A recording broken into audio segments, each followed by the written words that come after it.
When we think about food safety, a lot of people focus on what's going on in the kitchen.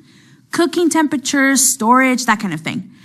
But the truth is, every step in the flow of food is important. In fact, a mistake made by a server can cause a problem just as big as an error by a cook or a supplier. So let's take a look at what we need to do to keep food safe during service. We'll go over general guidelines for holding food and also how to hold food without temperature control. Then we'll take a look at serving guidelines for kitchen staff and service staff to prevent contamination. Plus, we'll review how to keep food safe in self-service areas and during off-site service and in vending machines. Lots of operations hold hot or cold food for later service. An example would be keeping a bin of hot soup ready for orders. And it's probably no surprise that there's a risk of time temperature abuse and cross-contamination when doing this, right? So, any operation that holds hot food needs to make policies to reduce these risks. Time and temperature control goes without saying, but don't forget about protecting food from cross-contamination. Also, not everyone knows this, but in some cases, you might be able to hold food without controlling its temperature. Create policies about how long the operation will hold food, and create policies about when to throw away held food. I'll give you an example. Your policy may let you refill a pan of veal in a buffet all day, as long as you throw it out at the end of the day. There are a few major areas that every policy needs to cover. You obviously know that protecting food from contamination is critical to food safety, so keep food covered. And in self-service areas, install sneeze guards. Plus, as an added bonus, covering food helps maintain the internal temperature of the food. This is important because we all know that temperature control is critical. So hold hot TCS food at 135 degrees Fahrenheit, 57 degrees Celsius, or higher, and cold TCS food at 41 degrees Fahrenheit, 5 degrees Celsius, or lower. To make sure that food is at the right temperature, check the internal temperature with a thermometer. Make sure your staff know that they should never rely on the temperature gauge of the holding unit. It doesn't check the internal temperature of the food. Question. Let's say you've been hot holding some food for 4 hours. Alfredo sauce, for example. When you check the internal temperature of the food, you see that it's 127 degrees Fahrenheit, 53 degrees Celsius. What should you do? That's right. After 4 hours, that food could have been in the temperature danger zone for too long, so it should be thrown out. Make sure your food handlers are regularly monitoring food temperatures during hot and cold holding. At a minimum, food that's being held should be checked every 4 hours. If it doesn't meet those required minimum temperatures of 41 degrees Fahrenheit, 5 degrees Celsius or lower, or 135 degrees Fahrenheit, 57 degrees Celsius or higher, then throw it out. Now you can also check temperatures every 2 hours. This will leave you enough time to take corrective action if there's a problem. So let's say you found hot TCS food that had gone below 135 degrees Fahrenheit, 57 degrees Celsius. You could reheat it and put it back in the holding unit. Let your staff know that they should never use hot holding equipment to reheat food unless it's built to do so. Most hot holding equipment does not pass food through the temperature danger zone quickly enough. So, you should reheat food correctly and then move it to the holding unit. We've talked a lot about controlling the temperature of food. But under certain conditions, you can use time as a method of control to keep food safe. Let me explain. Your operation may want to display or hold TCS food without temperature control. For example, you might want to do this when displaying food for a short time, like at an off-site catered event. Or you might need to hold food without temperature control when electricity is not available to power holding equipment. To do this, there are several things you need to know. First, the requirements for holding cold food are different from those for holding hot food. And second, you need to get regulatory approval. That may require preparing written procedures and getting written approval in advance from the regulatory authority. You'll also need to maintain those procedures in the operation and make sure they are made available to the regulatory authority upon request. You may already know some of this stuff. Let's see. How long can you hold cold food without temperature control?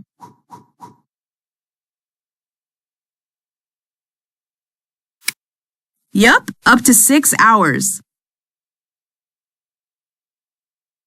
Cold food can be held without temperature control for up to 6 hours, but you have to meet all of these conditions. For starters, the food must be held at 41 degrees Fahrenheit, 5 degrees Celsius, or lower before you remove it from refrigeration. And then you need to label the food with the time you removed it from refrigeration and the time it needs to be thrown out. The discard time on the label has to be 6 hours from the time you removed the food from refrigeration. I'll give you an example. If you remove potato salad from refrigeration at 3 p.m. to serve at a picnic, the discard time on the label should be 9 p.m. This equals 6 hours from the time you removed it from refrigeration. You also need to make sure the food temperature never goes higher than 70 degrees Fahrenheit, 21 degrees Celsius while it's being served. Throw out any food that exceeds this temperature. And finally, you need to sell, serve, or throw out the food within 6 hours. Okay, here's another one. How long can you hold hot food without temperature control?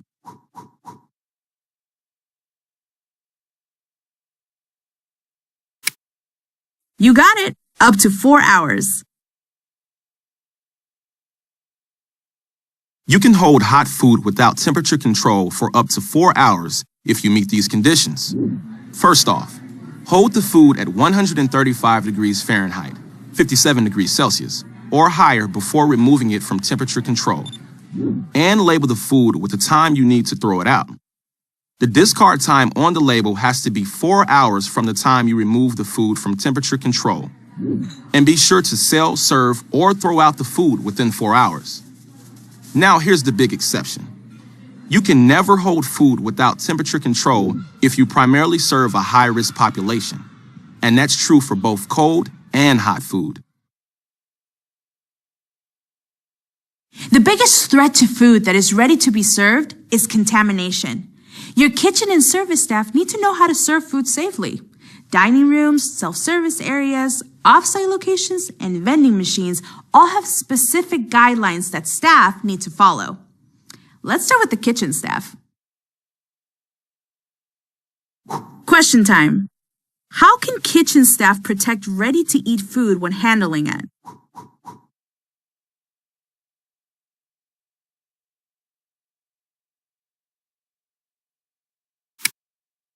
You're right. Actually, these are all good options. So deli sheets, tongs, and other utensils are also good choices. Food handlers must wear single-use gloves whenever handling ready-to-eat food. Alternatively, food can be handled with spatulas, deli sheets, tongs, or other utensils. Keep in mind that there are some situations where it may be acceptable to handle ready-to-eat food with bare hands. These were discussed earlier. When you're working with ready-to-eat food, use separate utensils for each food item.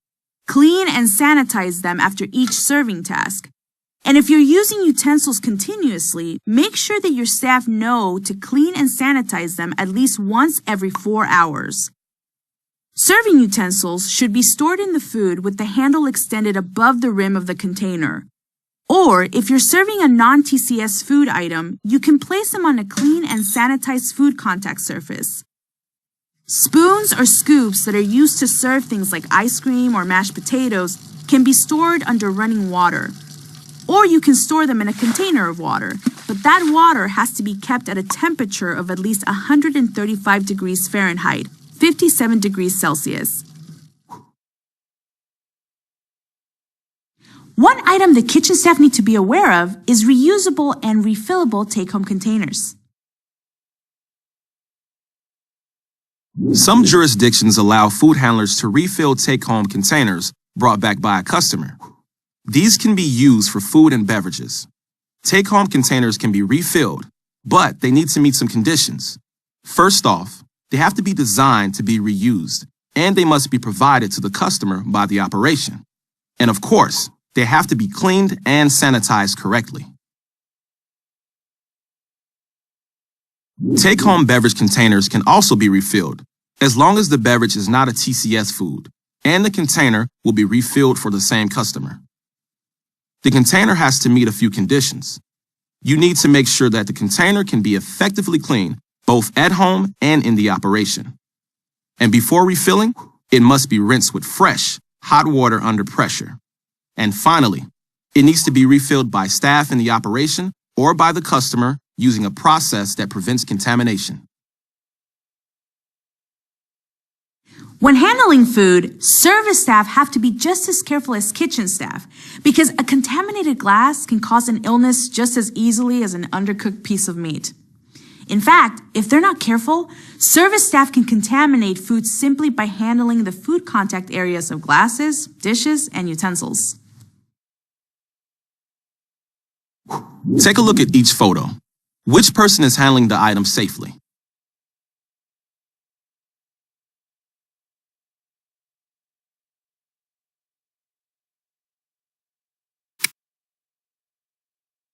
Yep, food handlers should always avoid bare hand contact with ready-to-eat food. What about this one?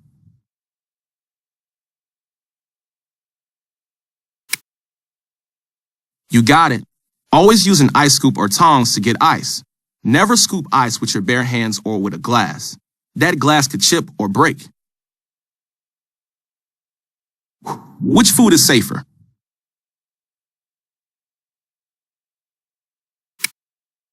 That's perfect. Just like the way this person is holding the plate.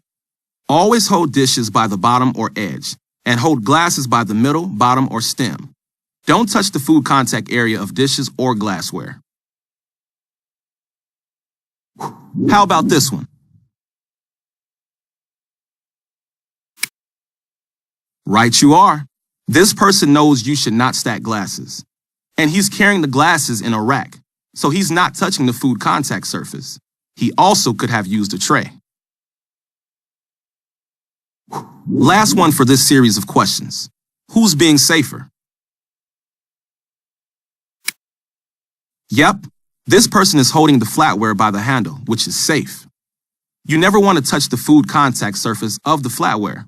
That's also why you should store flatware with the handles up, so servers touch the handles and not the food contact surfaces. Some operations preset tableware on dining tables, and you can probably guess what I'm going to say next. There are some rules around this. If your operation uses preset tableware on dining tables, then you need to take some steps to prevent contamination. One way to do this is to wrap or cover the flatware. Now, you don't have to wrap or cover the table settings as long as you remove any extra or unused settings when guests are seated. But if those settings remain on the table, then they need to be cleaned and sanitized after the guests have left.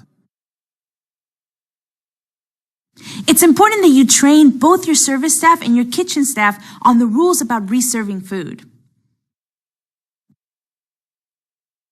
So what happens if a guest is unhappy with a chicken sandwich that they ordered and they return it uneaten?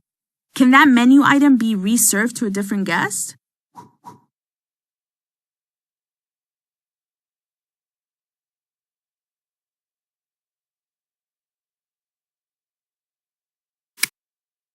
You're absolutely correct. Menu items that are returned by one customer should not be reserved to another customer. Here are some more requirements on reserving food. Let's start with condiments. It's important to protect condiments from contamination, so serve them in their original containers or in containers designed to prevent contamination. Offering condiments in individual packets or portions can also help keep them safe. And your staff need to know to never reserve uncovered condiments. Also, they must not combine leftover condiments with fresh ones. Yuck. Throw away open portions or dishes of condiments after serving them to customers. This includes things like salsa, butter, mayonnaise, and ketchup. The same goes for garnishes. Never reserve plate garnishes like fruit or pickles to another customer. Throw them out. And if you have uneaten bread or rolls left by customers, throw them out too. Also, remember to change the linens in bread baskets between customers. At this point, you might be wondering if there's anything you can reserve. Well, in general, you may reserve only unopened prepackaged food that's in good condition. That includes condiment packets and wrapped crackers.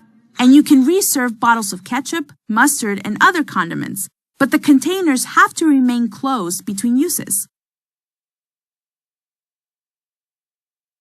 We all work hard to control the dangers to food safety everywhere in the operation. But what can we do for self-service areas like salad bars?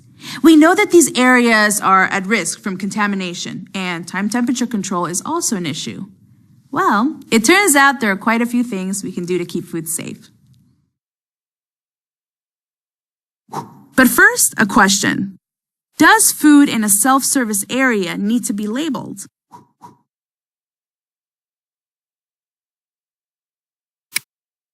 Yep, you bet it does. Here's how. There are a few different ways to do it, but make sure that food is always labeled in your self-service areas. Putting the names of salad dressing on ladle handles is one example. And while we're talking about utensils, make sure that you stock food displays with the correct utensils for dispensing. Examples would be tongs, ladles, and deli sheets. Also, food in these areas should be protected by a sneeze guard. But there are other options as well. For example, you could put food in a display case, or you could package it in a way that will protect it from contamination. Don't let customers refill dirty plates or use dirty utensils at self-service areas. Pathogens like norovirus can easily be transferred by reused plates and utensils. Assign a staff member to monitor guests and post signs reminding customers not to reuse those plates and utensils. Now, some kinds of food don't require all of this protection. Whole raw fruits and vegetables and nuts in the shell that require peeling or hulling before eating are examples. When it comes to time and temperature control, self-service areas are just like the rest of the operation. Keep hot food hot at 135 degrees Fahrenheit, 57 degrees Celsius or higher, and keep your cold food cold at 41 degrees Fahrenheit, 5 degrees Celsius or lower. Typically, raw unpackaged meat, poultry, and seafood cannot be offered for self-service, but there are a few exceptions. It's okay to provide ready-to-eat food at buffets or salad bars that serve food like sushi or raw shellfish. It's also fine to provide raw, frozen shell-on shrimp or lobster. And finally, it's okay to provide ready-to-cook portions that will be cooked and eaten immediately on the premises, like you have at Mongolian barbecues. All right, there's one last thing. Don't forget about the ice. Whether you're holding raw oysters or just cans of soda, let your staff know that ice used to keep food or beverages cold should never be used as an ingredient. Okay, we're just about done with how to keep self-service areas safe. Just one more thing. Bulk food. Bulk food in self-service areas needs to be labeled, and that label must be in plain view of the customer. When you're labeling the food, you can include the manufacturer or processor label provided with the food. Easy, right? Or, if you want, you can provide this information using a card, sign, or other labeling method. Bulk unpackaged food, stuff like bakery products and unpackaged food that's portioned for customers, doesn't need to be labeled as long as it meets some conditions. If the product makes no claim regarding health or nutrient content, you don't need to label it. And of course, if there are no laws requiring labeling, then you don't need to worry about it.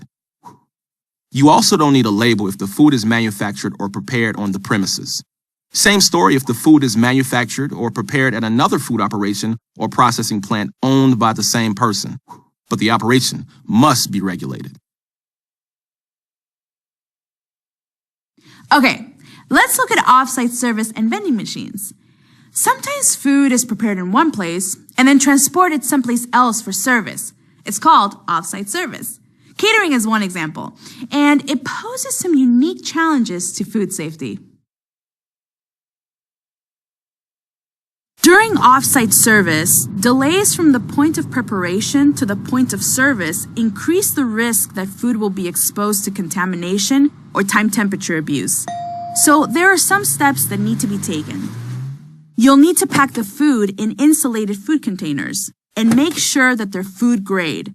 They should be designed so food cannot mix, leak, or spill.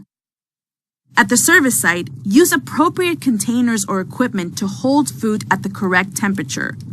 Also, if you're using a vehicle to deliver the food, make sure that it's cleaned regularly. Now, keeping an eye on the temperature of the food is just as important during off-site service as it is any other time. So check internal food temperatures. If the containers or delivery vehicles aren't holding food at the correct temperature, go ahead and reevaluate the length of the delivery route or the efficiency of the equipment being used. Food that's being delivered off-site has to be labeled with a use-by date and time, plus reheating and service instructions for staff at off-site locations. And speaking of those off-site locations, make sure that the place where the food is being served has the correct utilities. They need to have safe water for cooking, dishwashing, and hand washing. They also need to have garbage containers stored away from food prep, storage, and serving areas. And finally, just like any place else, store raw meat, poultry, and seafood separately from ready-to-eat items. So, for example, make sure staff know to keep raw poultry away from ready-to-eat salads. Okay, last section. Know anything about vending machines? Food that's prepped and packaged for vending machines needs to be handled with just as much care as any other food served to customers. Take a look. Vending operators should protect food from contamination and time temperature abuse during transport, delivery, and service.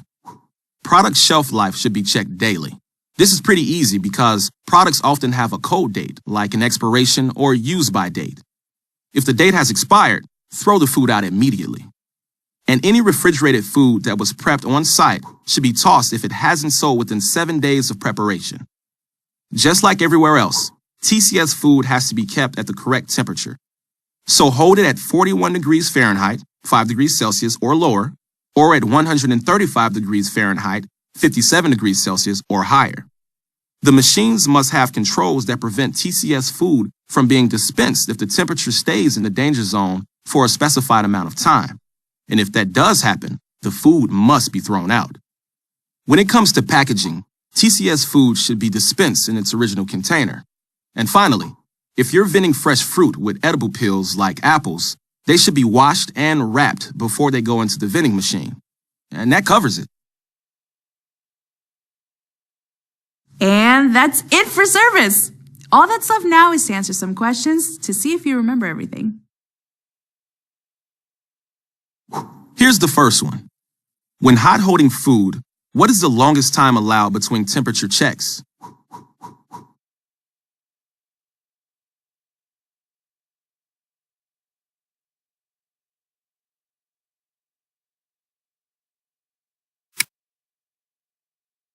Correct. The longest amount of time that you can allow between temperature checks on hot held food is 4 hours. Nice job. Where allowed, how many hours can hot TCS food be held without temperature control before the food must be sold, served, or thrown out?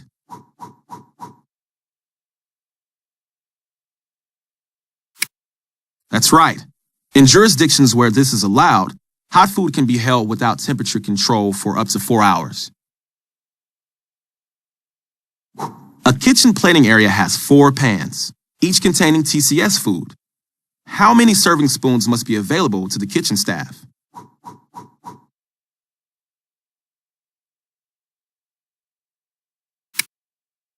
That's right. Each food item should have its own utensil. So in this case, you need 4. Which part of the plate should a food handler avoid touching when serving customers?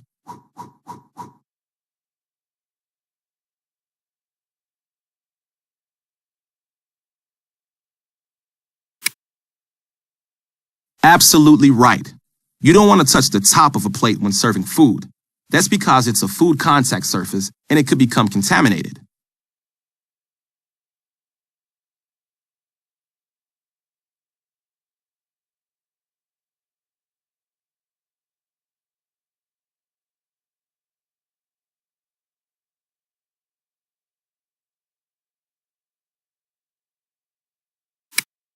Yes, whole raw fruits and vegetables and nuts in the shell that require peeling or hulling don't need to be under a cover or in packaging. What is the maximum amount of time that refrigerated food that was prepped on site can be kept in a vending machine?